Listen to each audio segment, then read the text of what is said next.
Valérie Hansen va donc nous donner sa 4e conférence.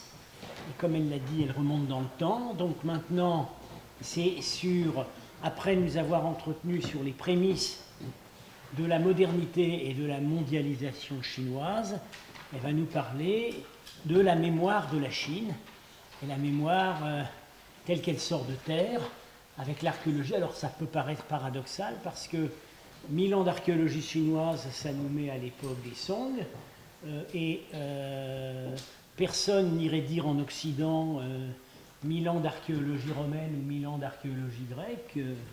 L'archéologie plus ou moins scientifique chez nous apparaît à la fin du XVIIIe siècle, ou même au XIXe. Bon, il semblerait que en Chine, les choses étaient, la connaissance scientifique des traces matérielles du passé était quelque chose de déjà bien avancé et bien structuré à l'époque des Song. Et donc voilà, nous allons nous en convaincre maintenant, et je te passe la parole. Ok, merci. Bonjour, messieurs, mesdames. J'aime beaucoup ce que monsieur Granet vient de dire. L'archéologie est plus ou moins scientifique. Oui, c'est le sujet de ma conférence aujourd'hui, plus ou moins scientifique. Je veux commencer avec des informations tirées de l'Internet. Ici, on peut voir que chaque année, on annonce les Oscars dans le domaine de l'archéologie, c'est-à-dire les 10 sites la plus importante dans l'année dernière. Et l'existence de cette liste nous montre l'importance extraordinaire de l'archéologie en Chine. De nos jours, il y a un niveau national, un niveau provincial et un niveau municipal des équipes de l'archéologie. Et alors, nous savons, il y a beaucoup d'archéologues en Chine.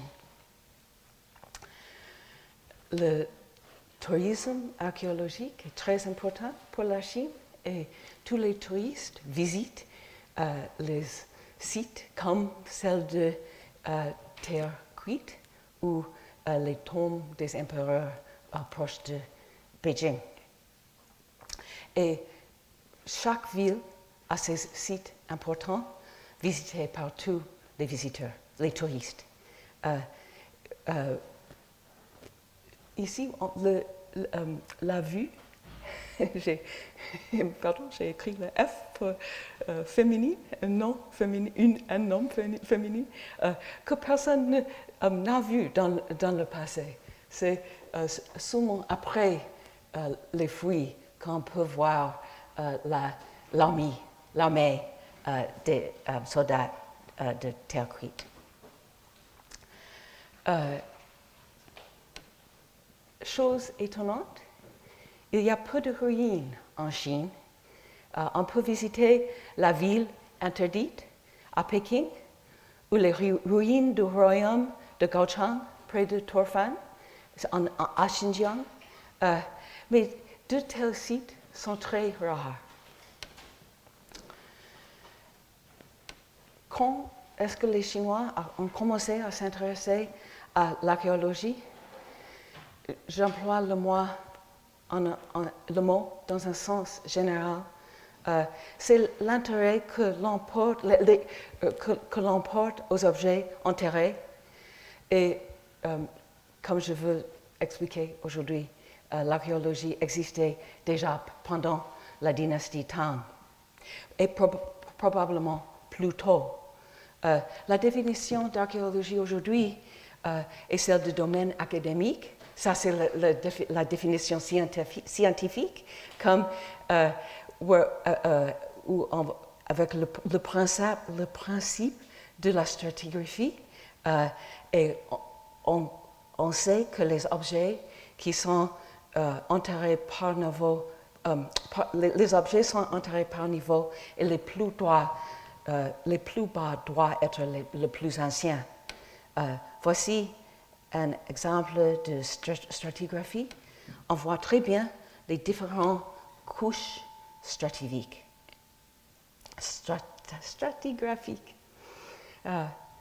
Ma conférence aujourd'hui, je veux parler au sujet, avant 1901, au sujet des traditions tirées de l'expérience et la tradition textuelle.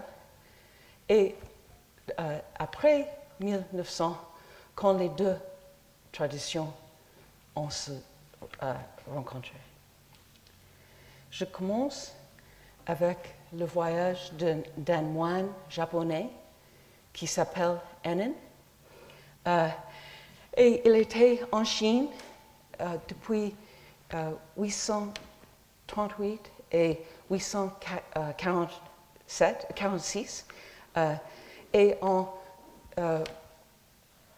840, il a visité le centre de pèlerinage bouddhique de Mount Wutai. Wutai est le nom de la montagne. Pendant 2 mois, c'est à l'intérieur de la Chine. C'est ici.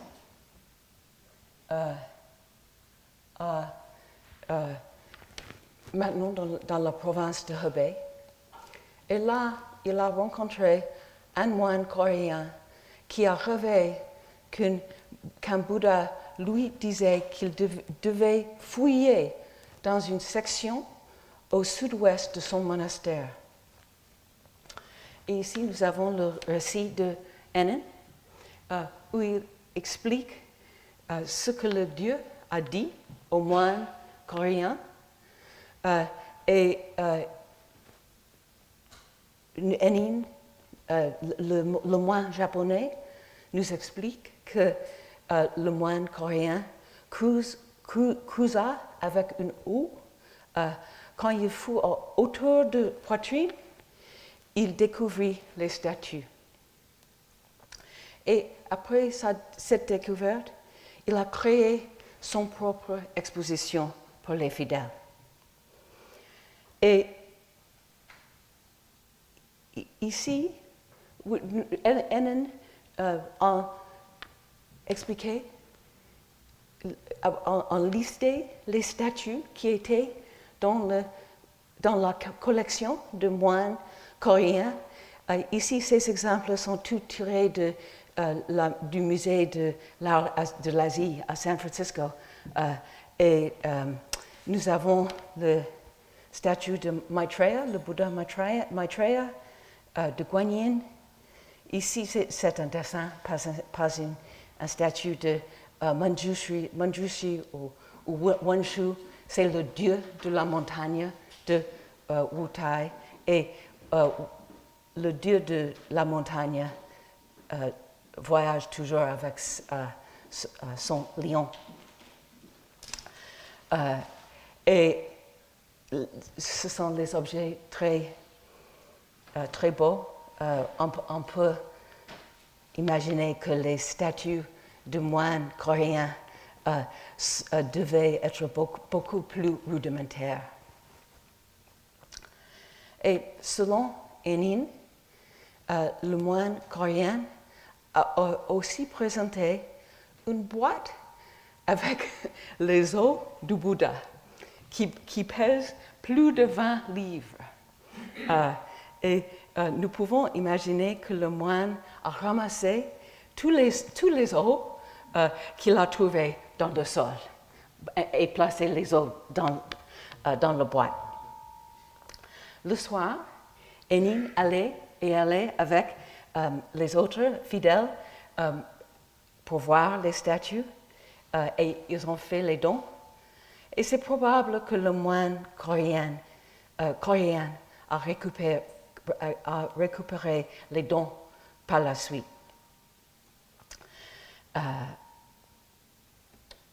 Ça, c'est la tradition. On peut voir dans cet exemple la tradition tirés de l'expérience. Les moines, comme le moine coréen, les agriculteurs, des gens qui travaillent dans les champs, ils sont souvent, presque toujours, analphabétisés, mais ils savent que les objets enterrés sont plus anciens que les objets à la surface du sol. C'est différent de la tradition textuelle et ce sont la tradition des lettrés et aujourd'hui je veux parler souvent au sujet des lettrés chinois. Sous la dynastie Song, ce sont les hommes qui ont reçu une éducation traditionnelle. Ils ont lu les classiques chinoises et ils ont pris les examens. Quelques des lettrés deviennent les fonctionnaires, les autres écrivent livres et font ces études. J'ai dit ici que les lettrés, ils lisent les livres, ils ne fuient jamais. Et on peut voir la tyrannie des caractères chinoises. Ça, c'est l'expression de le professeur Victor Mair, qui explique que quand un objet a les caractères écrits sur l'objet, les chercheurs pensent souvent aux caractères et ne pensent pas à le contexte plus grand. Et nous pouvons voir la tyrannie des caractères chinois aujourd'hui. Où se rencontrent les deux traditions? Et pendant la dynastie de Song, c'est vers l'an 1000, au point de vente, quand les scolaires, quand les lettrés achètent les objets trouvés par les analphabétisés. Et les lettrés commençaient à s'intéresser dans le monde passé pendant le temps de l'empereur Ranzong. Et il était un empereur qui voulait réformer les rites de l'État et commencer avec la musique. Et selon les livres classiques, la musique, les livres classiques en Chine, la musique a une puissance extraordinaire. Si on peut recréer la musique ancienne, on croit qu'on peut tirer la puissance des sages anciens. Et l'empereur Ranzong a utilisé les cloches anciennes pour recréer la musique des anciens rois sages. Et après ça, les lettrés commencent à développer un intérêt pour les bronzes anciens. Voici dans la carte de la Song du Nord, la dynastie Song du Nord, nous avons 3 villes importantes. Luoyang, ma flèche A. Luoyang est la capitale de dynastie avant les Song et la dynastie Song. Et c'est là où on a trouvé la plupart des bronzes anciens, pendant la dynastie Song. Chang'an, c'est maintenant la ville de Xi'an. Chang'an était la capitale de la dynastie Tang et Kaifeng était la capitale de la dynastie Song du Nord.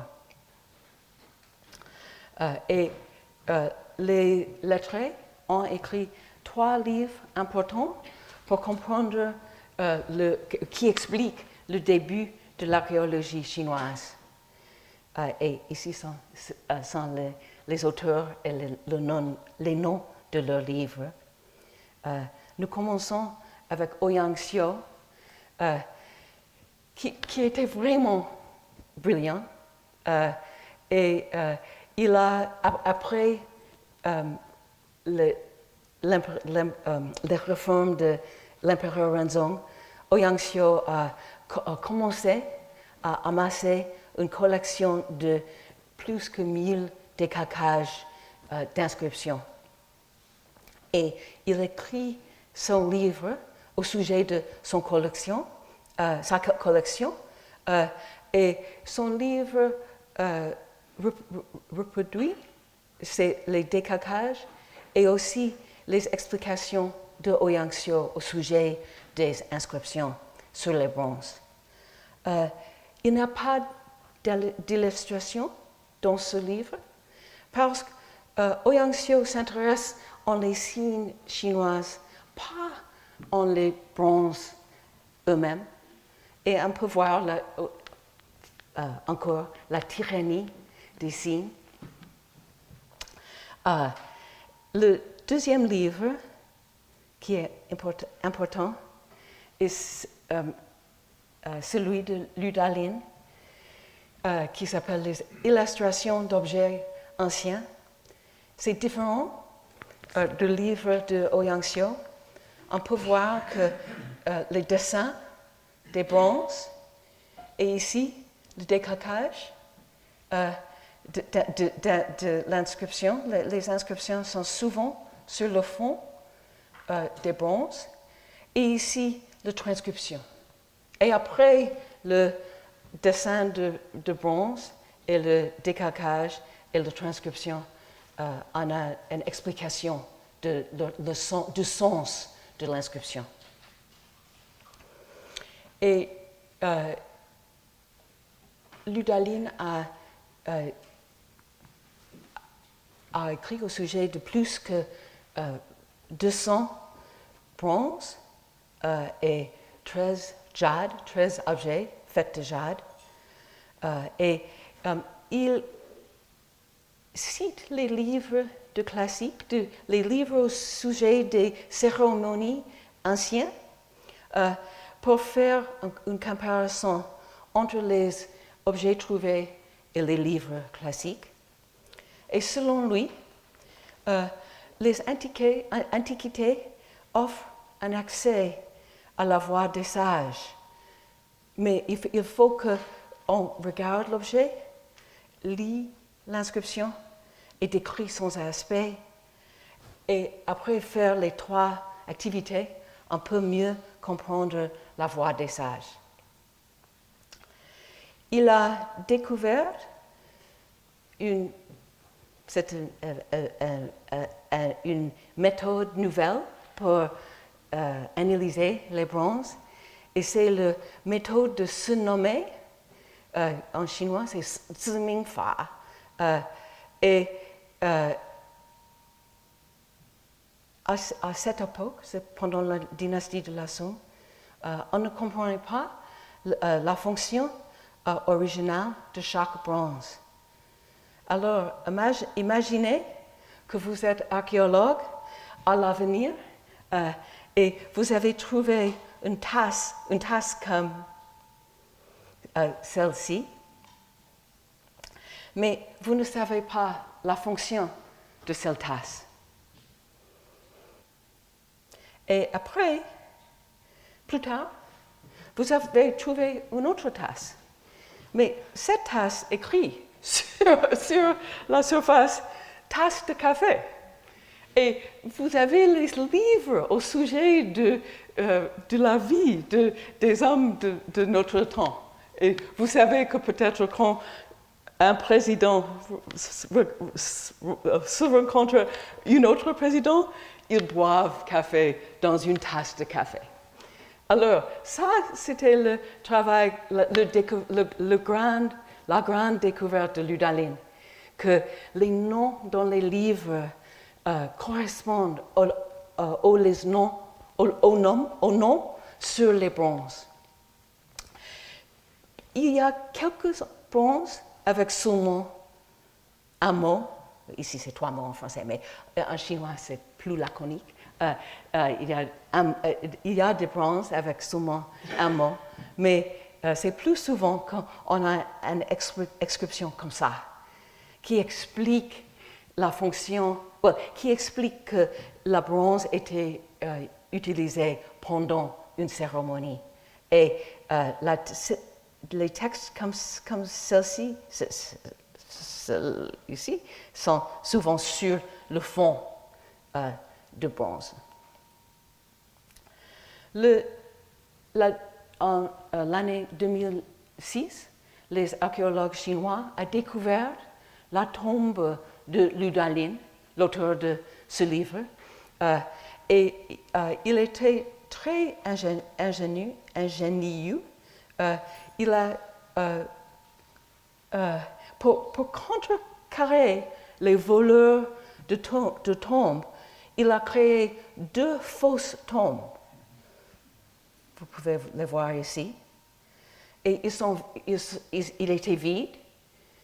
Et puis, ici, c'est la vraie tombe où on a placé les objets, comme les céramiques et aussi les bronzes. Et la structure nous montre que Lu Dalin est au courant des pilleurs des tombes. Ils comprennent qu'il veut fouiller tous les tombes pour chercher les objets. Et alors, il a fait ça pour le contrecarrer. Le 3e livre, c'est celui de Zhao Mingcheng, qui s'appelle L'étude sur les inscriptions sur les bronzes et les stèles. Et dans son préface, il a écrit cette explication. Et c'est intéressant parce qu'il comprend la différence entre les sources primaires, c'est-à-dire les inscriptions sur les bronzes, et les sources secondaires, c'est-à-dire les livres qui sont écrits après les événements.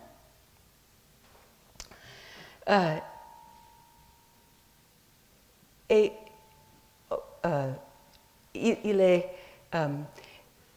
il a écrit le préface, mais sa femme a écrit un postface, c'est après le livre, au fin du livre, et elle a, dans ce postface, elle veut écrire l'histoire de leur collection.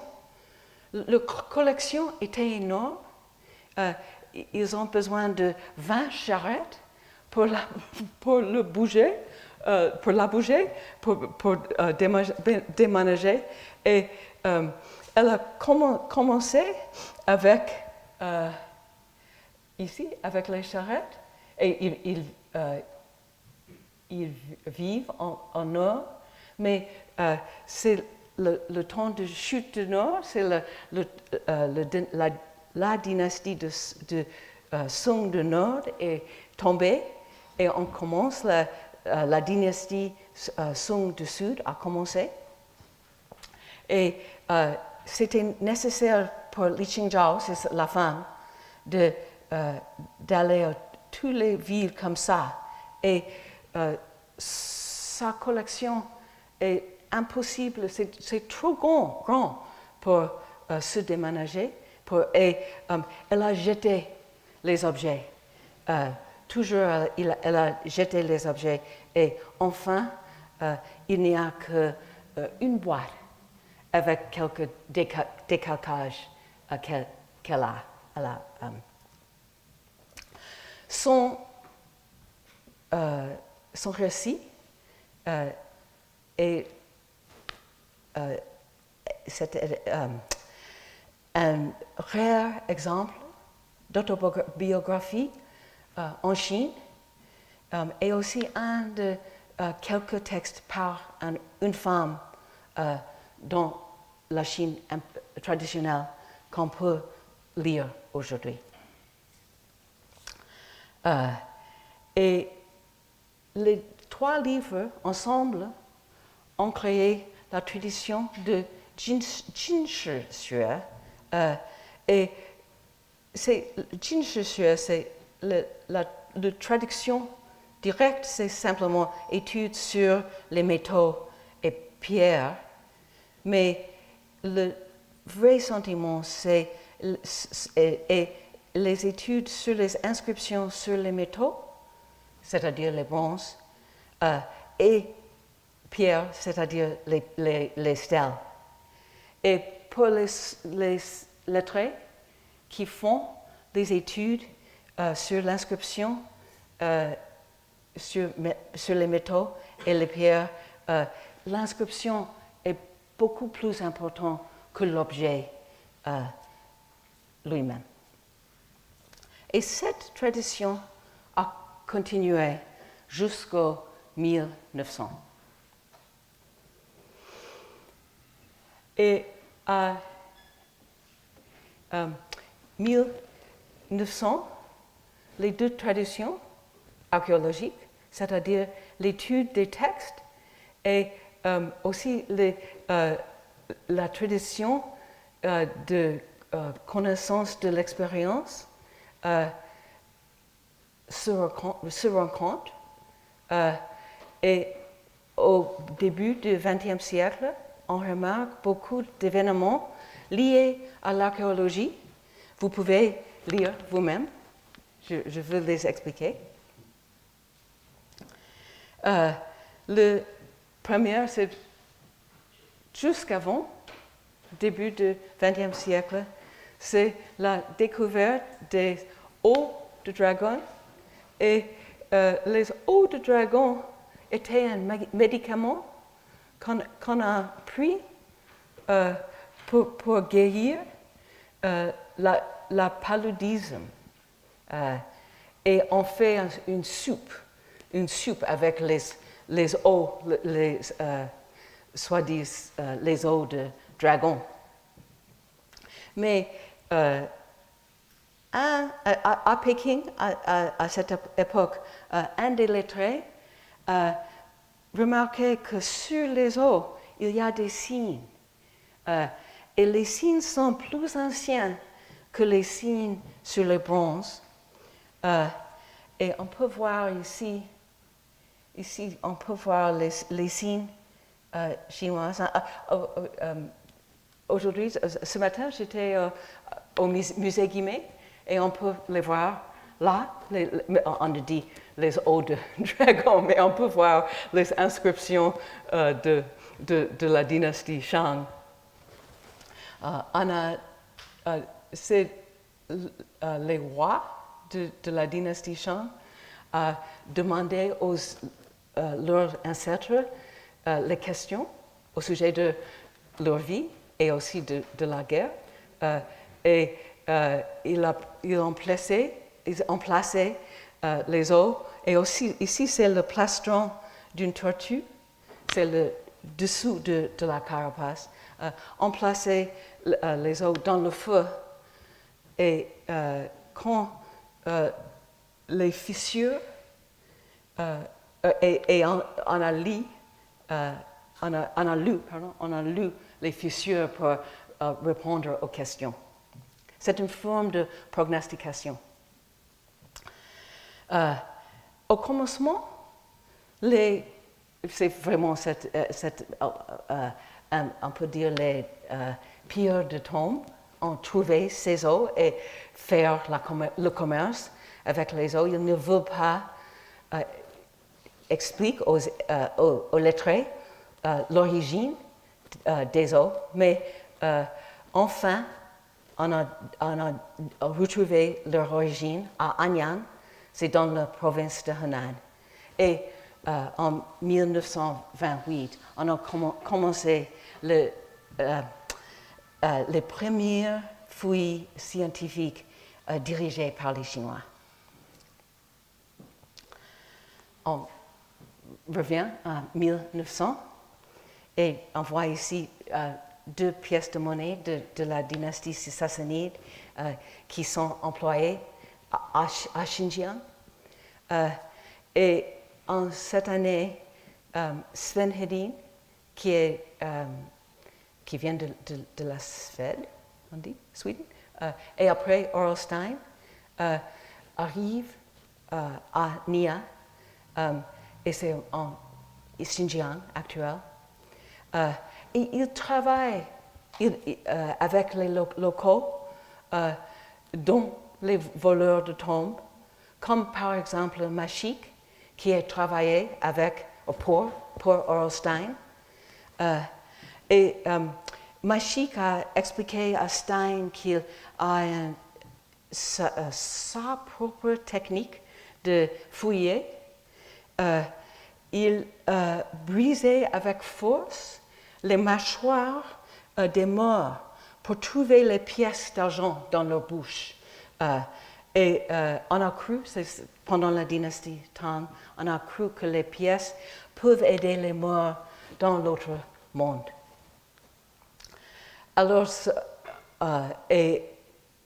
quand les archéologues comme Orelstein arrivent en Chine, ils cherchent toujours les hommes locaux qui connaissent les sites les plus importants et la location où on peut trouver les objets archéologiques. Orelstein, peut-être parce qu'il ne peut pas lire chinois, a posé des questions différentes de celles des savants chinois, des lettrés chinois, et il veut comprendre comment les civilisations de l'Inde, de l'Iran et de la Chine se sont mélangées dans l'Asie centrale.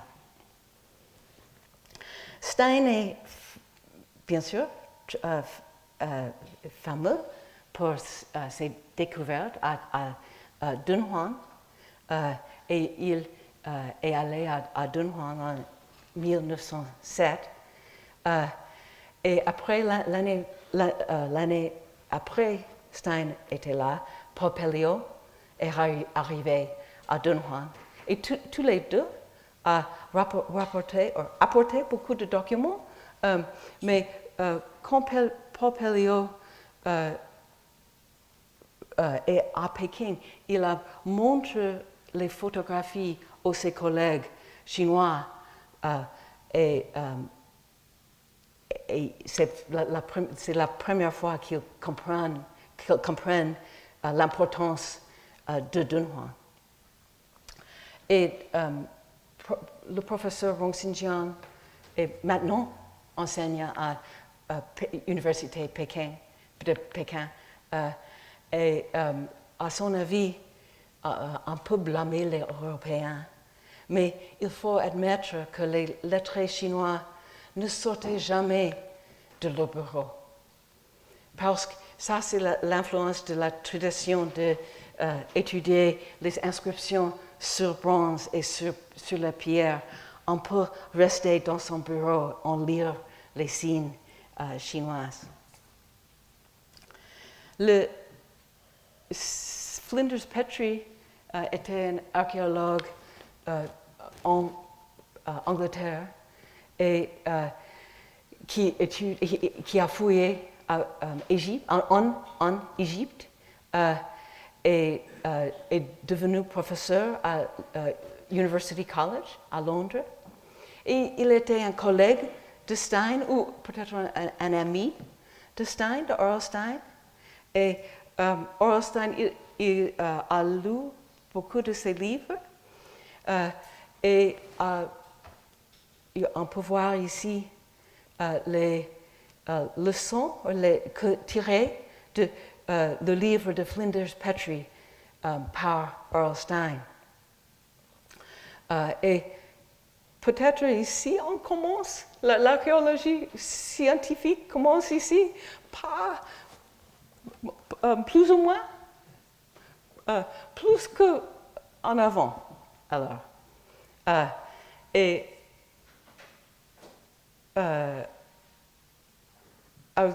on peut voir l'influence de Flinders Petrie sur Orelstein, mais aussi sur Xianai, qui était le plus important archéologue en Chine. Et il a commencé ses études archéologiques à Anyang avec Li Ji, c'est-à-dire à chercher les os de dragon. Et il a reçu une bourse et a étudié sous Flinders Petrie à Londres. Et en 1989, quand beaucoup d'archéologues ont quitté la Chine pour Taïwan, Xianai est resté en Chine. Et il devient le directeur de l'Institut d'archéologie national. Et on peut lire, en anglais, on peut lire sa thèse de doctorat au sujet de l'archéologie de l'Égypte. Alors, pourquoi est-ce que l'histoire de l'archéologie est importante? Une réponse. On peut mieux comprendre la direction de l'archéologie chinoise aujourd'hui. Les archéologues s'intéressent aux questions qui viennent des histoires de l'histoire écrite de la Chine, et on cherche encore les différences entre les sources historiques et les objets trouvés. Les départements d'archéologie en Chine sont souvent liés au département d'histoire, et c'est différent aux pays étrangers.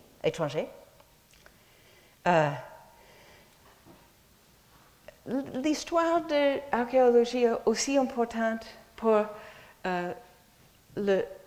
comprendre ou pour décider si une société est moderne ou non. Et au début, c'est le temps de Jésus-Christ. Il n'y a que 2 époques, le passé et le présent. Mais en Europe, on a commencé à avoir l'idée de la moderne. Au XIIe siècle, les savants européens avaient décidé que leur époque était différente que les époques plus anciennes.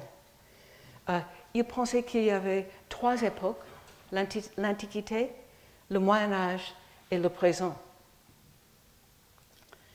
La dynastie des Song n'est pas la même.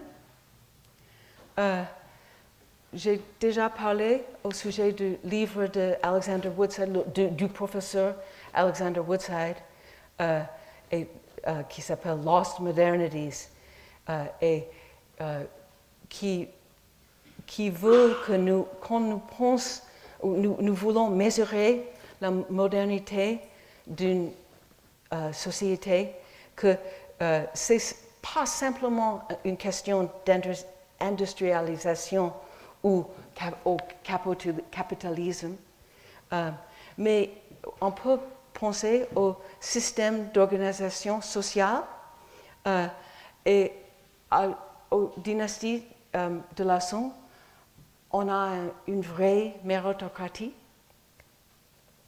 Et son opinion, c'est l'opinion de Woodside, est semblable à celle du professeur Naito Torajiro, historien japonais, qui proposait que l'époque de la dynastie Song était le début de l'ère moderne. Et Naito Torajiro s'intéresse dans la transition d'une aristocratie vers la bureaucratie.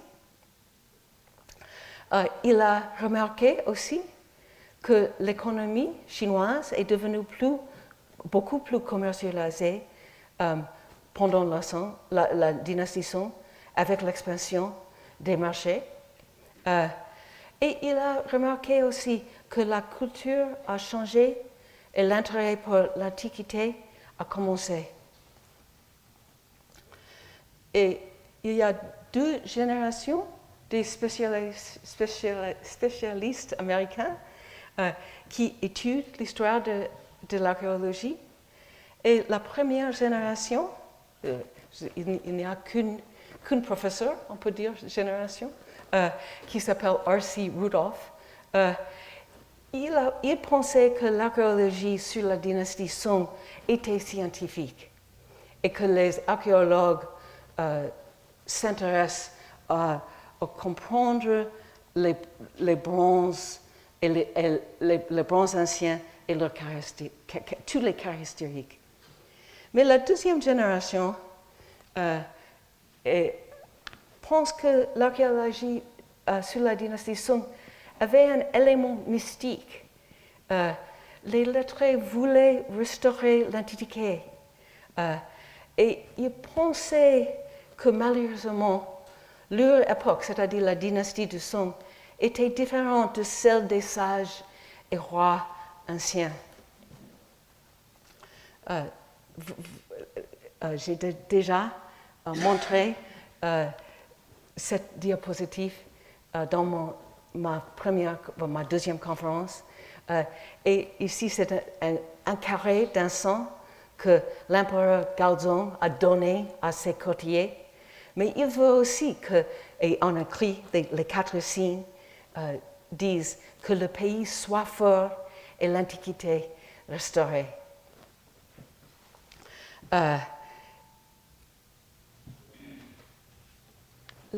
Selon mon avis, la dynastie Song a établi le début de l'époque moderne parce que le développement économique était très rapide.